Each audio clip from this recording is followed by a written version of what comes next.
Welcome back. This is part 2 of my video series on whether or not I think it's worth it to upgrade to the Pioneer DDJ-FLX-10 from the Pioneer DDJ-FLX-4.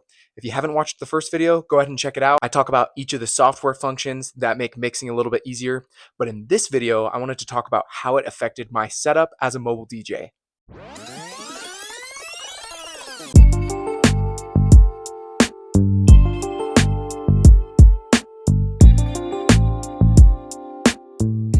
Don't mind me just setting up in the backyard today, but it'll be good enough to explain the setup differences between these two controllers. Right here on this side, we have my FLX-10 in its booth. Right here on this side, we've got my FLX-4 in its booth as well. Let's check out the FLX-4 booth first and see how things are set up here.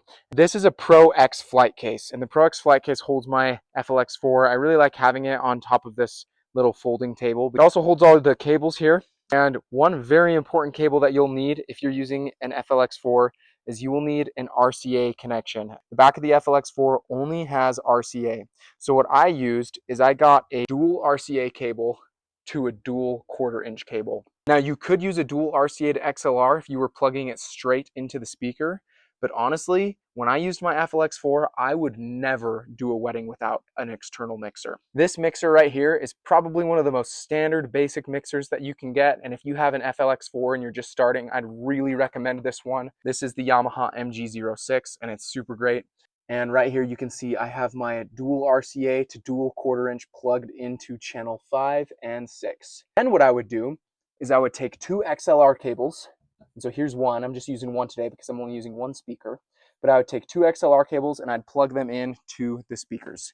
So if I had my 2 speakers on either side, I'd have one from here plugged in there, one from here plugged in there. I would also usually have a mic receiver right here, and I would plug in my microphones to these 2 inputs. One thing about this setup right here is you have no way to have different volume if you had a zoning speaker. And so there's a function called monitor if you're using the Yamaha MG10XU, which means that you can turn down your booth volume, but you can also turn down a different level of volume for a speaker that's far away. And I have a whole video on that. Go ahead and check that out if you're interested. I had no problems with this setup. It was easy to set up. It was easy to connect everything. And I feel like that you're able to do just as much as any pro DJ with super nice stuff and provide the sound that people need in the way that they want it. All right, now let's shift gears and jump to the FLX-10 now. The FLX-10 is sitting in the Timber Groove booth sold by KPO DJ. I've only used this thing for 1 gig, but it's been really nice so far and I've really liked it. I have everything looking kind of messy here just because I wanted to show you guys each individual cable and how I use it. One huge upgrade since getting the FLX-10 is you really don't need an external mixer.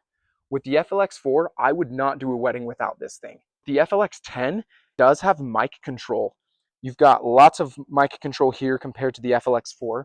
The FLX-4 literally only has a mic level knob, but this one gives you 2 microphone channels, and then it also gives you some EQ settings like high and low. It's still not as much as an external mixer, but with the FLX-10, I would actually feel completely confident doing a relaxed reception with this. If I was doing a wedding where there was a ceremony involved, I probably still would use an external mixer just to be safe, just because then I'd have more microphone control than this thing gives me. But this has a lot of control. In fact, one of the cool things is it has this talk over ability, so you can actually play your music and then just turn that on, which is super awesome. If I was still using a mixer when I was using the FLX-10 like I did when I used the FLX-4, I would probably just get that same cable I had before. In the back of the FLX-10, it still has an RCA out, so you could use a dual RCA to dual 1/4 inch and plug it into a mixer down below if you needed to.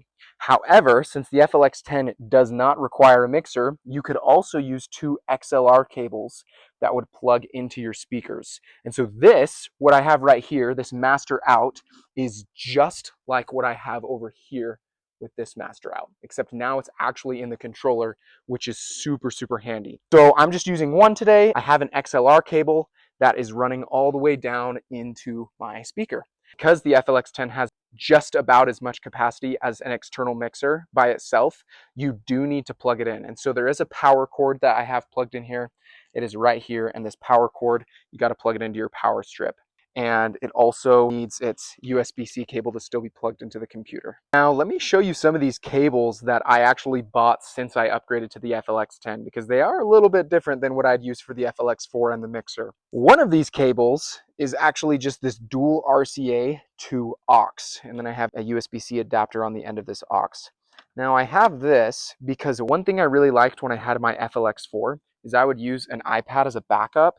And I actually have the cord right here. It was a dual 1/4 inch to a 3.5 millimeter or an aux. And I could really just plug that right into the mixer to another channel here. And then I could just plug in my iPad. So that way, if it was ever the chill part of the reception, I could just play music from the iPad. And then when I would do the dance party, I'd play music from the controller. So if I still wanted to use an external device along with my laptop and use like an iPad or a phone or something, you can use this dual RCA, and you can actually plug it into one of the channels right on the back here, which is super awesome, of the FLX10. So this is pretty sweet. It is not as loud as your sound that comes from your computer if you do this, just a warning. You got to make sure if you do this that you have it on the line function. You can actually use some of the same effects that you would use on your software, but you can do it playing from like Apple Music or Spotify on your phone, which is kind of cool.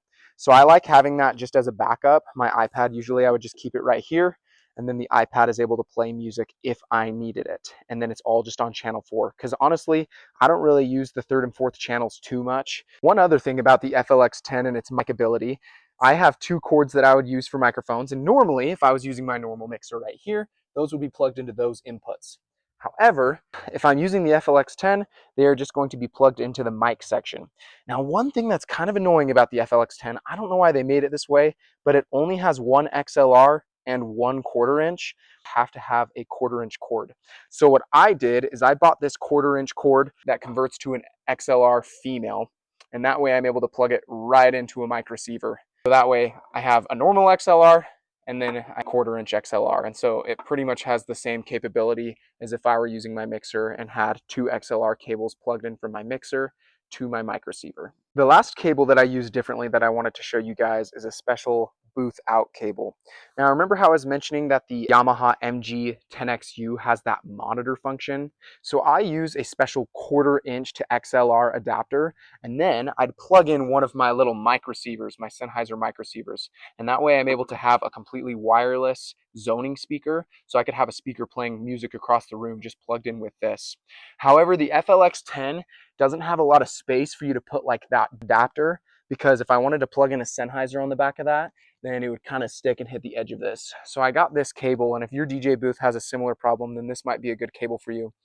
This cable is a 1/4 inch to XLR male. So this is what it looks like, and I use this as pretty much just a booth out cable. If I wanted to use one of these, then I could just plug it in directly into this. Or even if I had a 50-foot long XLR cable and I was running it across the venue trying to hide it, but I wanted to plug it into the zoning speaker, I could plug it straight into here, and then that way this is just kind of like an adapter that plugs into the back of my booth out. Because the FLX10's booth out is not XLR, it's only 1/4 inch like this. The FLX4 is also able to just travel in this flight case, which is super nice. It makes it super quick to set up, and I was thinking maybe I should just get an FLX10 flight case as well and plop it on top of this black table. And I probably will do that for certain events, but for weddings, I wanted to get a nicer booth like this one. The FLX10 can't travel in the case, and so I got this case right here, just a normal case from Amazon that I put my FLX10 in, and it's been super great so far. So, in conclusion, is it worth it to upgrade from the FLX4 to the FLX10? I think the answer is yes. And it's not only because this thing can act as a capable mixer. If you have the FLX4 plus a mixer, it does really just as much as this thing can setup-wise. Of course, the FLX10 does have a lot of DJ controller features that the FLX4 does not have. And if you're interested in some of those, go watch my other video. But if you're using an external mixer and you don't want to bring one along, then this could be a really great controller for you. That being said, I still would bring one along as a backup, or if I'm doing a wedding that has ceremonies, a lot of speeches, a lot of microphone control. The microphone control on this is actually pretty good. I've done it at a gig already, and I was pretty impressed with it.